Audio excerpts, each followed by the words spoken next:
வீட்டுக்குள்ளே நடக்கிற இந்த பிரச்சனைகள் எல்லாம் வந்து இது குடினால தான் வருது. அதனால் இது விட்டுறணும் அப்படின்னு சொல்லி நான் வந்து முடிவு பண்ணி தான் வச்சுருந்தேன். பட் ஆனால் அதுலேருந்து வெளியே வர முடியல.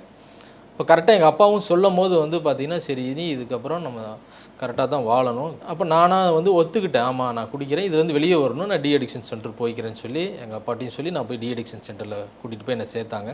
நான் ஆல்கஹால் குடித்தனால அந்த ஆல்கஹால் வெளியே வரணுன்றதுக்காக டேப்லெட்ஸ்லாம் கொடுத்து கவுன்சிலிங்லாம் கொடுத்து என்ன ஒரு 15 டேஸ் வச்சு எனக்கு மறுபடியும் அனுப்பிட்டாங்க. அதுக்கப்புறம் வந்து பார்த்தீங்கன்னா ஒரு 1½ இயர்ஸ் நான் வந்து குடிக்கல.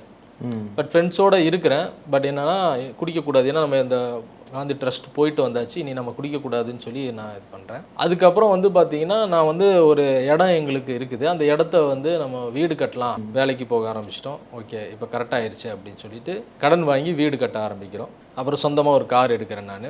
ஸோ கரெக்டாக போகுது. லைஃப் அப்போவே லைஃப் வந்து அப்போ மாற ஆரம்பிச்சு. Okay okay. அப்புறம் அப்போ வந்து ஒரு ஹாப்பி இருந்துச்சு. ஆனால் என்ன அப்படின்னா கடன்.